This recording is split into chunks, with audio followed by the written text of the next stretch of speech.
All right, so we got our guy here that works, and we got the grass and stuff all moving. Now what we need to do is basically spawn these objects in order to make them happen. So what I am going to do is work on that. So we're going to go to Assets, we're going to Scripts, I'm going to make a new script, Create JavaScript, and this one is going to be background spawn, and I apparently put caps lock on, spawn script. And I am going to go ahead and create an empty, and I'm just going to call it game controller. Game controller. All right, and make sure I zero this out.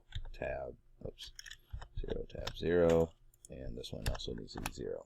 All right, beautiful. And I'm just going to go ahead and put the background spawn controller on this so that it is functioning, because I always forget to do this.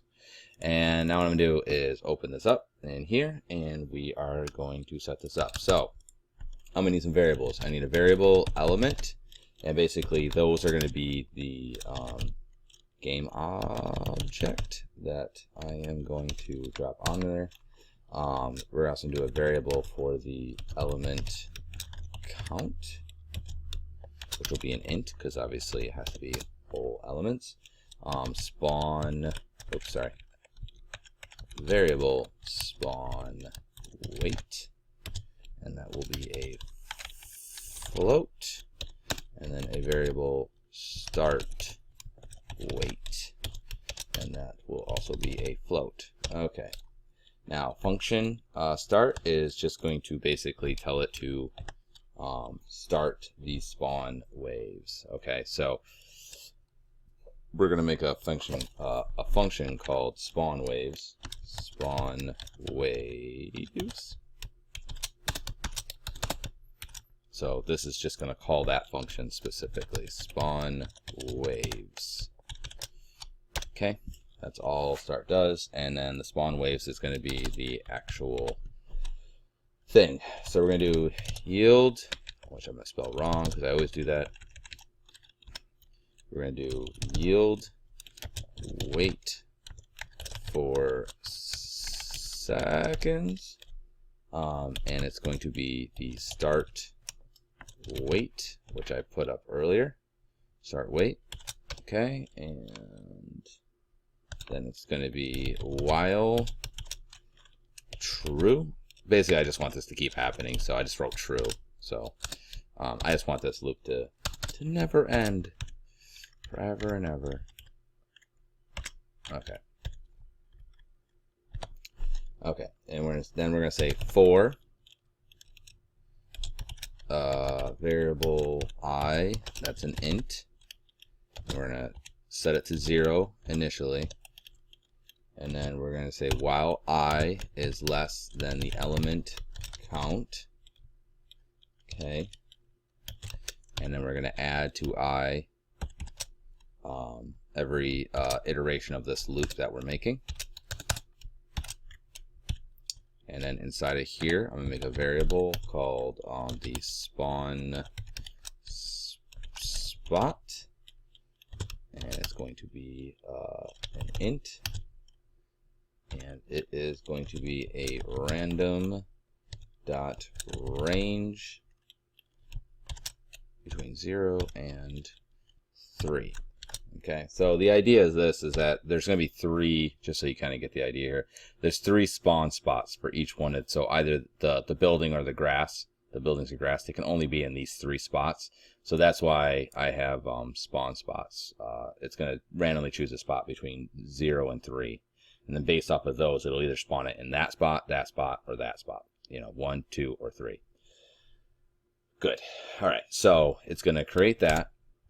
Then from there, it's going to say if it is spawn spot. If spawn spot is 0, it's going to do this. It's going to go element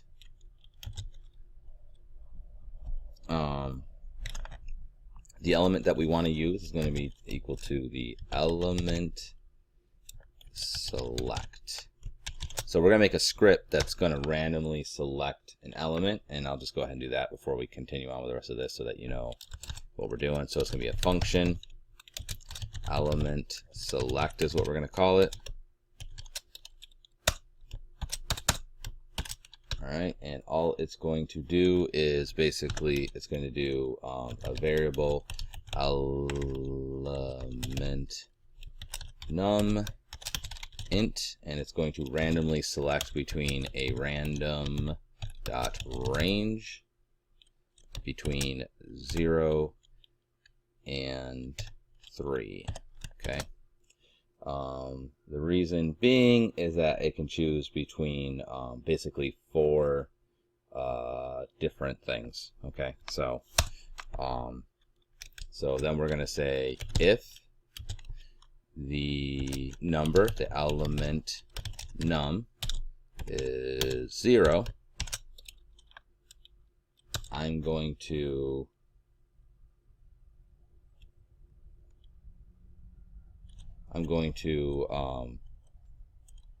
set the element, the current element is going to be equal to the it's going to be, we're going to assign it the value of background 0, 1.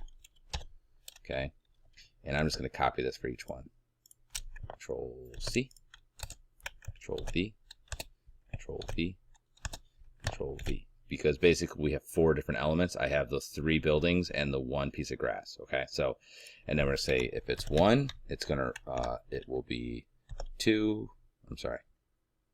If it's 1, it will be background 2, and if it's 2, it'll be background 3, and if it's 4, sorry, if it's 3, it'll be, because I started at 0, so I should have just numbered these the same to make it easier. It'll be background 4. And then lastly, what it will do, and these should actually be tabbed in to make it a little bit easier. And then lastly, what this will do is return. It's going to send back to whatever calls this the element. So it's going to say, okay, it's going to randomly select a number between 0 and 3. So 0, 1, 2, 3. So it's 4 numbers. And then if it's 0, it's going to give back, it's going to say, okay, background 1. If it's 1, so it's going to be between one of these, and then it's going to choose 1. It's going to make that the value of it and then send that back to this. So basically we're saying the element is going to be this. It's going to look through this and it's going to send it back and then store it into here. Okay. That's basically what it's doing. Okay. So it's going to go ahead and store that. Then we're going to do a variable that's going to store the spawn position. Okay. 0, 1. And that is going to be a vector 2, because it's X and Y. We're doing a 2D game. And that's going to be a new vector 2. And the position is going to be, in my case, we're going to say 0 and 5. Because basically what I need to do is I have to look to see. So I'll just, we'll create an empty. And I'm just going to 0 this out. 0, 0, 0. I need to determine whether it's, so I need it to be up here to start off here. So it should be 7. And then, so this, we'll say this is position 1. So it's 7, and we'll say, I don't know why I put 5. 7 and minus 3.5, we'll say.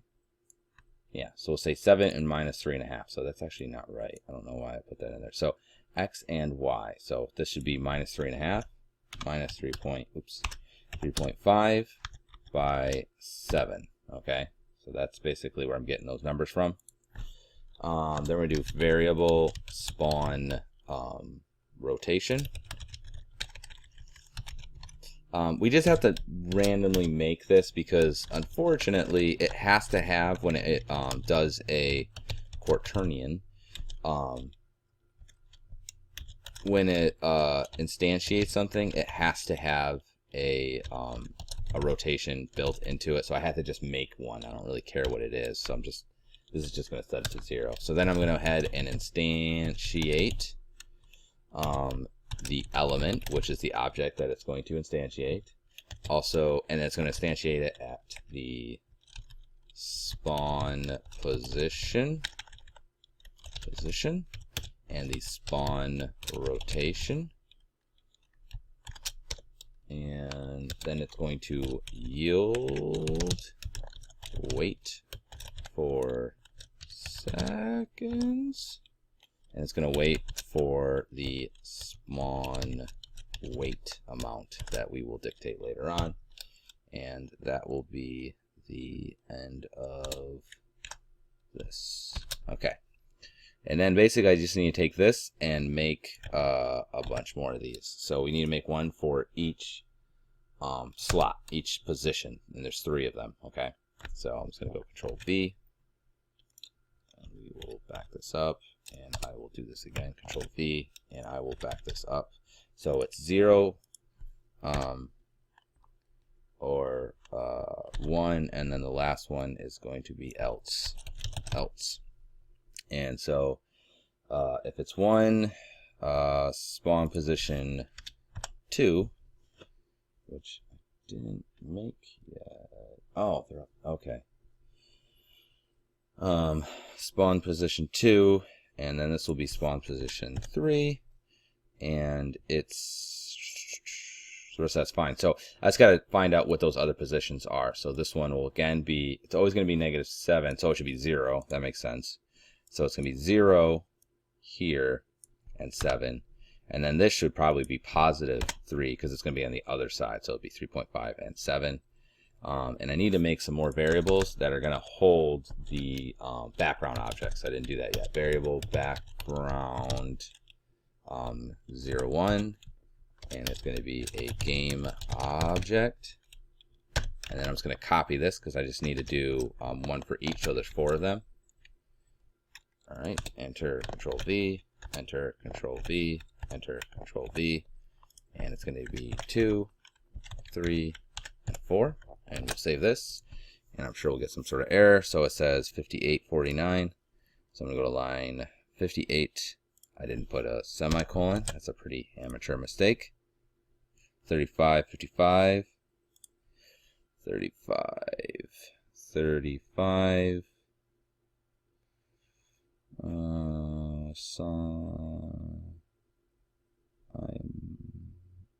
Oh, it's supposed to be spawn position 0, 1. There we go. And this should be 0, 2, and this one will be 0, 3. Okay, because if you look, I dictate each one separately. Local variable spawn rotation. So these are supposed to be 0, 1, 0, 1. Unfortunately, you have to make it for each one here because you're declaring it each time inside of the same one. It like gets angry. So this will be 0, 3. Each one has to have its own 0, 2, and this one will be 0, 1. All right, let's see now. Good, now it's clean. All right, and I already have it. Nope, I didn't. I thought I put it on that one. So background spawn, I'm gonna put it on here. And you can see it wants these different objects. So I'm gonna go to my prefabs here, prefabs, and I'm gonna go to here, and I'm just gonna drop each one of these. So boom, boom, boom, and boom. And then, I'm not sure what element is. So spawn weight will do 0. Element count, I'll do like 100. I don't really. And spawn weight actually, we'll do, let's try 5. So it'll wait 5 seconds in between, and we won't wait at all. And let's see what happens.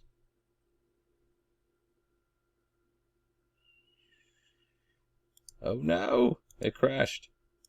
All right, so the reason why I had to crash that my element count was 1 or it was 100. If I did 1, it then works. I just changed the spawn time to 5, and then I hit play, and it will work fine.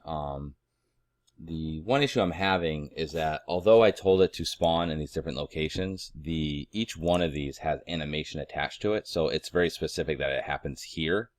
I need to make an object above these that's going to allow them to do to spawn on top of those. So what I got to do is basically create an empty, and we're just going to call this